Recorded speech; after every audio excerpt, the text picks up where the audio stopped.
پاکستان تحریک انصاف کے رہنما شیر افضل مروت کا کہنا ہے کہ فواد چودھری اس روز پولیس کو دیکھ کر ایسے بھاگ رہے تھے جیسے ہتھنی بھاگ رہی ہو۔ میڈیا سے گفتگو میں پاکستان تحریک انصاف کے رہنما شیر افضل مروت نے کہا کہ فواد چودھری کا حق نہیں بنتا کہ پی ٹی آئی کی موجودہ قیادت پر تنقید کرے۔ فواد چودھری کے اس بھاگنے کے عمل نے پوری پی ٹی آئی کا سر شرم سے جھکا دیا تھا۔ فواد چودھری کسی کو مشورے نہ دے۔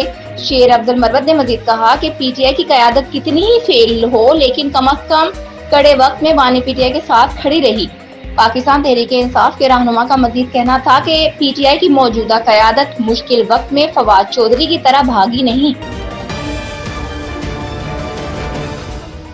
وزیر اعظم شہباز شریف کے مشیر برائے بین الصوبائی رابطہ رانا ثناء اللہ خان نے کہا ہے کہ ملک سیاست اور سیاسی جماعتوں سے ہی چل سکتا ہے۔ اسلام آباد میں تقریب سے خطاب کرتے ہوئے انہوں نے کہا کہ سیاسی جماعتیں ہی ملک کو آگے لے جا سکتی ہیں۔ انہوں نے کہا کہ ان چیزوں کا نام کیوں سیاست رکھ دیا گیا ہے جن کی وجہ سے ملک آگے نہیں بڑھ سکتا۔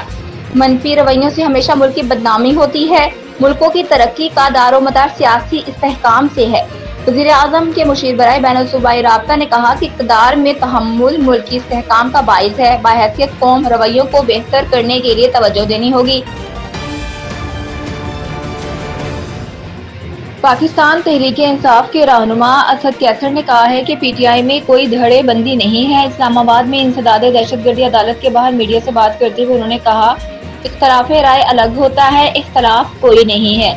انہوں نے کہا آئی ایم ایف کے کہنے پر بجٹ کا جو حال کیا وہ سامنے ہے، ٹیکسوں کی بھرمار ہے، یہ آئی ایم ایف کا بجٹ ہے، تاریخ کا بدترین بجٹ پیش کیا گیا۔ اسد کیسر کا کہنا تھا کہ مہنگائی کے خلاف آواز اٹھانے والے ہر سیاسی جماعت کے ساتھ ہیں، صنعتیں ہوں یا فارمز، بجٹ میں کسی شعبے کو نہیں بخشا گیا۔ پی ٹی آئی کے رہنما نے کہا کہ موجودہ بجٹ سیشن میں اپنے ممبران اسمبلی کی کارکردگی سے مطمئن ہوں۔ بجٹ میں ٹیکسز کے خلاف 5 جولائی کو مانسہرہ اور 6 جولائی کو اسلام آباد میں جلسہ کر رہے ہیں۔ انہوں نے کہا کہ جب بھی انتخابات ہوں صاف شفاف ہوں، ایسے انتخابات جس سے استحکام آئے۔ وزیر بلدیات سعید غنی نے کہا ہے کہ ایم کیو ایم نے کوٹا سسٹم پر بات کرتے ہوئے ذوالفقار علی بھٹو پر بات کی۔ ان کے اندر ذوالفقار علی بھٹو اور پیپلز پارٹی کے خلاف نفرت ہے۔ کراچی میں پریس کانفرنس کرتے ہوئے سعید غنی نے کہا کہ نفرت کا سبق ان کو بانی ایم کیو ایم نے پڑھایا۔ خالد مقبول صدیقی نے نفرت کی سیاست آگے بڑھانے کی کوشش کی۔ ان کو جب موقع ملتا ہے ثابت کرتے ہیں ہم اسی لیڈر کے پیروکار ہیں۔ کورنگی کنٹونمنٹ بورڈ کے کونسلر کے قتل کی مذمت کرتا ہوں۔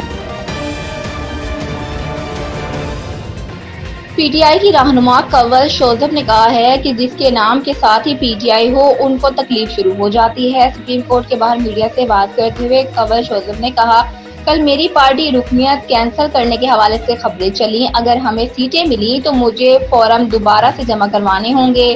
ایس آئی سی اور پی ٹی آئی ایک ہی جماعت ہے جیسے پی پی اور پی پی پی ایک ہی جماعت ہے۔ پی ٹی آئی رہنما کا کہنا تھا کہ کنول شوذب کا نام اسی الیکشن کمیشن نے 2018 میں بطور رکن اسمبلی نوٹیفائی کیا۔ سردار کہنے پر چیف جسٹس صاحب کو اعتراض ہوتا ہے۔ سابق رکن اسمبلی کا نام غلط پکارا جائے، وٹ ایور کہہ دیا جاتا ہے۔ میرا نام کنول شوذب ہے، وٹ ایور نہیں ہے۔ کنول شوذب نے کہا الیکشن کمیشن کا امتیازی سلوک واضح نظر آتا ہے، الیکشن کمیشن اپنے رویے پر نظر ثانی کرے۔ ان کا مزید کہنا تھا کہ راجہ ریاض کو تو آمد ہوتی ہے کہ اگست میں ہی بتا دیا 13 جنوری کو کیا فیصلہ آئے گا۔ الیکشن ایکٹ میں موجود ہے، ایک امیدوار اپنے 4 کاغذات جمع کروا سکتا ہے۔